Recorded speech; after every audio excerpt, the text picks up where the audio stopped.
Hi, it's Erica with Presence and Parenting. I'm answering your questions. This question is about routines, setting routines with children, bedtime routines, brushing teeth, getting up, getting ready for school. Routines are very important. Having routines helps set a structure for your child, which they need to feel emotionally safe and secure. So in an earlier video, I was talking about the hierarchy of needs that we have. Abraham Maslow beautifully put it in the shape of a pyramid. And one of the lower needs is this need of safety and security. We all have these needs, human beings and children. Our job as parents, if we want to raise our child to be able to be the best them that they can be, is to help meet their needs from a very young age. Okay, so part of meeting these security and safety needs is setting routines. Routines provide structure. Structure is very important for the human mind. Okay, if we are constantly in chaos and willy-nilly, we are grabbing at straws to figure out what's going on.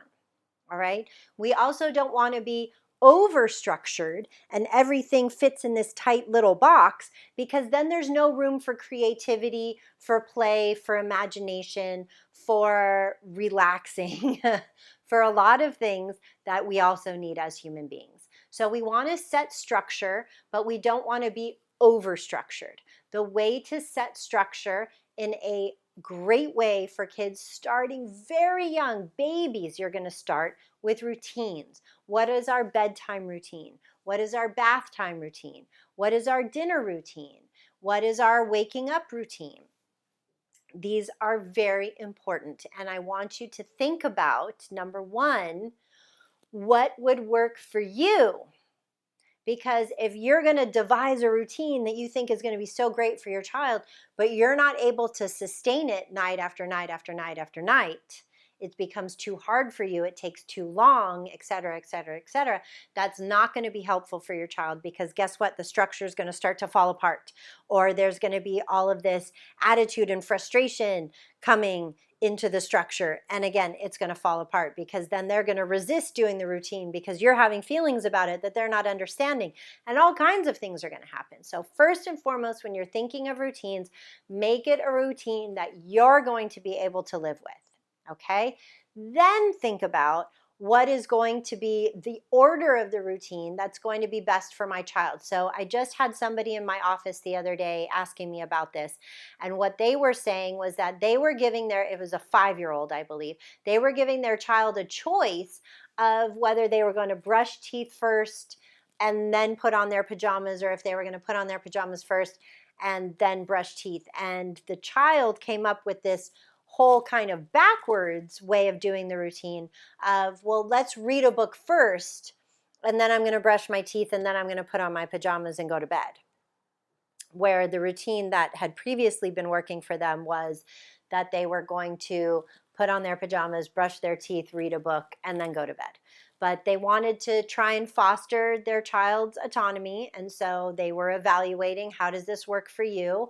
Do you have any other ideas? And they let the child have this idea, which turned out not to be working at all, because by the time the book was finished, the child was so tired, they wouldn't get up and go brush their teeth, let alone put on their pajamas, and the whole nighttime routine started crumbling. So what I suggested to them was to go back to the child and again do an evaluation and say, you had this idea of changing things up a little bit, and we've tried it for a couple of weeks, but honestly, it's making it really difficult for you and for us to get through the bedtime routine. It's not working reading the book first. So let's rework it. Are you going to put on your pajamas first, or are you going to brush your teeth first? And then do the next one. So you obviously are probably going to want to put pajamas and brushing teeth before reading a story, because after the story, reading them a story, part of that isn't just connecting and having story time, but it actually helps them calm down to get ready to actually fall asleep.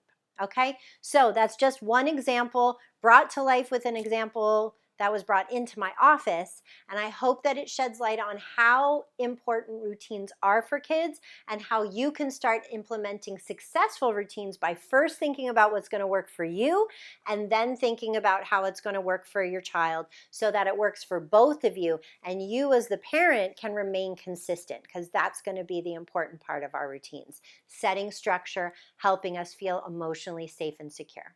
All right, I hope that this was real and true to life for you and your family. If you're having struggles around routines, let me know. I'm happy to work with you on this subject. All right, take care.